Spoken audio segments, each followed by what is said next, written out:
Hey everybody, on our channel we've covered national parks quite a bit, but there's just so much more to the west than national parks. So in this video what I want to do is take you on a little history tour of the American West through 8 different sites that you can visit. So we're going to jump all over from California to South Dakota to learn about the history of the American West. Our first stop is Cabrillo National Monument. This is located in San Diego and it commemorates the first Europeans to land on the west coast of North America.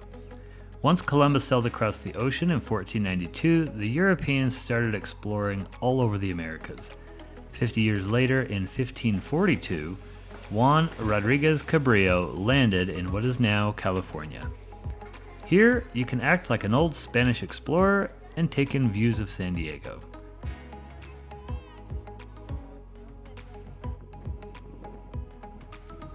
A lighthouse was built in 1854 after this had become part of the state of California. But the highlight is the tide pools. When the tide is low, it leaves behind little puddles of water which hold a variety of sea creatures in them, like this solitary anemone. Here it's fun to just wander around, look at the sea creatures, and take in the sunset. The rocks are real slick. A bunch of people tumbling and crashing.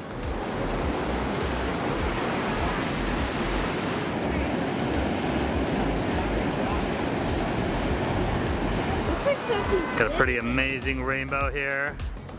Full rainbow going on. It's a gigantic seashell. Hello. There's That's pretty cool. living in it. There is a snail in there, I think. Wait, what did you find? Crabs.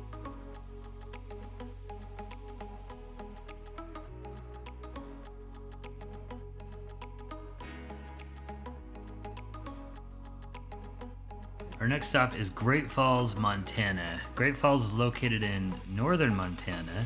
It's kind of known for being windy and it's not exactly a vacation destination. But we really enjoyed our 2 days in Great Falls a couple of years back. We went on a beautiful bike ride through the town, along the river. This is the Missouri River. And they had some really nice artwork out there, some kind of cool, unique art displays, like this crazy buffalo fish Frankenstein. We enjoyed a minor league baseball game here. It was really fun because they're called the Great Falls Voyagers, and their mascot is an alien because there was once a very famous UFO sighting here. The reason why I've put Great Falls on this list is because Lewis and Clark came through here in the early 1800s. So I mentioned at Cabrillo that the Europeans were exploring all over North America. They were exploring in large part because they were trying to find a way through North America so they could get to the Spice Islands in Asia. Here in the early 1800s, they were still trying to find a way through North America to get to the Pacific Ocean. So Lewis and Clark, as they came out west, one of their main jobs here was to try to find a route through the Rockies. They really never did find an easy route. It's kind of amazing that they pulled their boats all the way up the Missouri River through falls such as this. Thomas Jefferson was the one who sent them west, and there are Lewis and Clark sites all over Montana. We've been to a few of these. They're really kind of cool to go visit. Our most recent one was Pompey's Pillar National Monument, where William Clark actually etched his name into the stone. My favorite Lewis and Clark story is when they got separated and one of them left a note, but a beaver swiped the note, leading the other one to go on the wrong path for many miles. Our next stop is Bear Lake, which is actually on the border of Utah and Idaho. And here we're going to learn about a couple of different time periods. So we've covered the exploration of the Europeans, and then we covered Lewis and Clark coming out here. From the early 1800s to about the 1860s is known as the Mountain Man or the fur trapping time period in American history. This is where they used to have Mountain Man rendezvous. Now, Pinedale, Wyoming is kind of known as the hub of the Mountain Man rendezvous, but they did have them many places, including here at Bear Lake. Native Americans also attended these Mountain Man rendezvous and traded goods.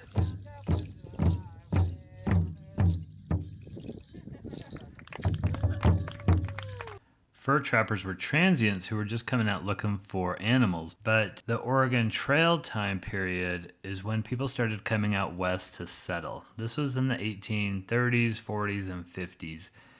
And here at Bear Lake on the north end in Montpelier, Idaho, is the Oregon Trail Center. Here we can learn what settlers would have needed to prepare for their trip. We're going to take whiskey for use on the outside. Whiskey has a high alcohol content, that's a good antiseptic. We're going to be walking through the tall brush. We're going to get scrapes and cuts on our skin. We learn what life was like in a wagon and why they traveled in wagon trains. They formed wagon trains for two purposes: safety in numbers, strength in numbers. Typical wagon train would have 20 to 40 wagons, well over 100 people. The Oregon Trail was a grueling 4-month trip from Independence, Missouri to Oregon, across the Rocky Mountains. You had to leave in the springtime after the mud had dried up, but you had to leave early enough to get through the Rockies before winter hit. Also in Montpelier, Idaho, is a bank that Butch Cassidy robbed. This represents our Wild West time period. After settlers started arriving in the West, they had to set up towns, and it was really kind of a lawless situation for a while. A lot of these early settlers were young men. They kind of straddled both sides of the law. They were outlaws, they were lawmen. Guys like Wyatt Earp, Wild Bill, Billy the Kid, Butch Cassidy. The town is quite proud of their bank robbing heritage, so every year they hold Butch Cassidy Days where they reenact the Butch Cassidy bank robbery. We were here with our softball team a few years back, so we attended this reenactment. Got some guys on horses, looking like they're up to no good.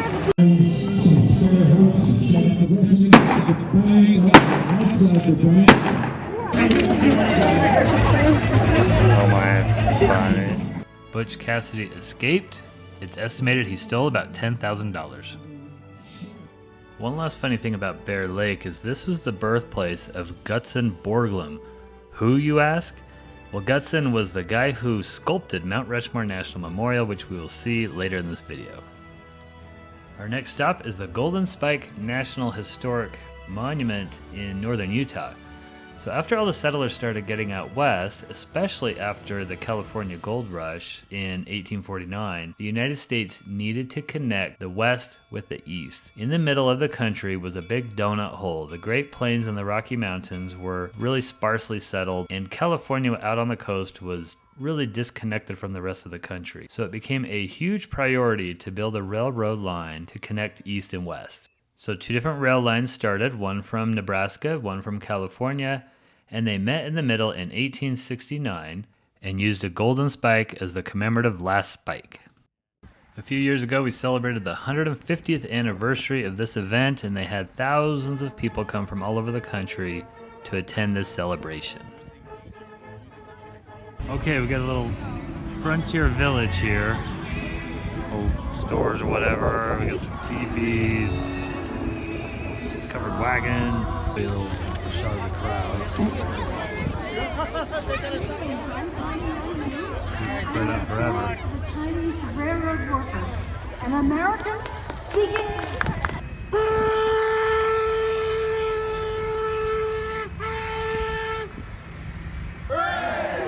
Hip hip! Hooray! Hip hip! Hooray!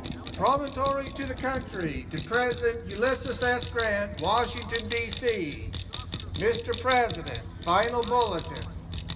The last rail is laid, the last spike is driven.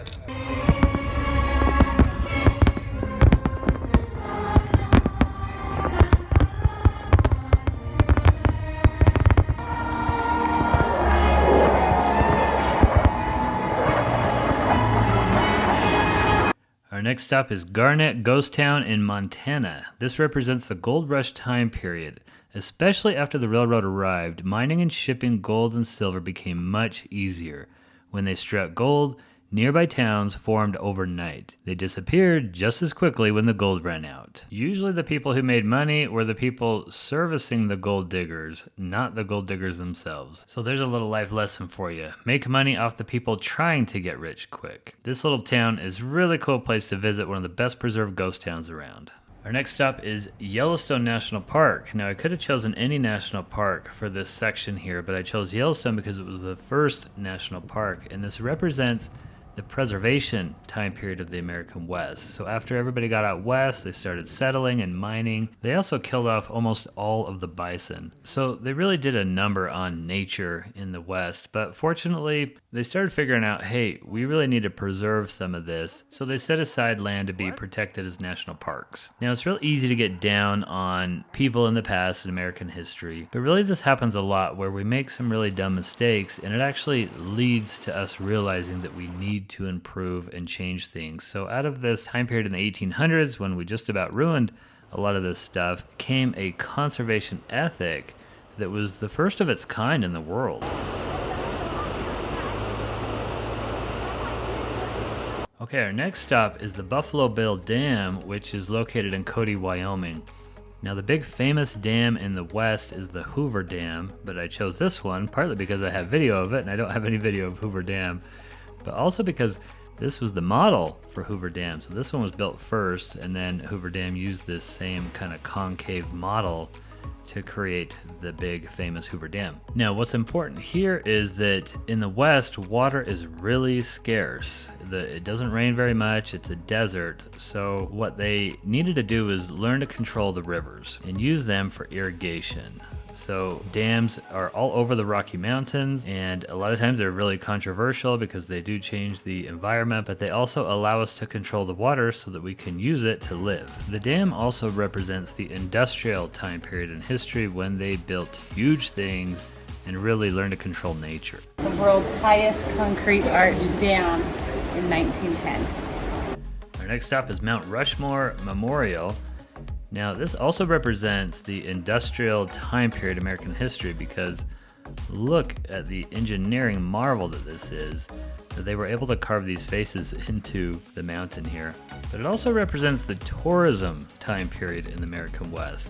The sole purpose of Mount Rushmore was to attract tourists to the Black Hills. Even today, only 6% of the United States population lives in the Rocky Mountain time zone. So tourism is a huge industry for the American West. Remember Gutzon Borglum from Bear Lake, Utah? Here he is. He was the sculptor of Mount Rushmore. There are plenty of visitors today that think this is overrated, but I think it's absolutely incredible.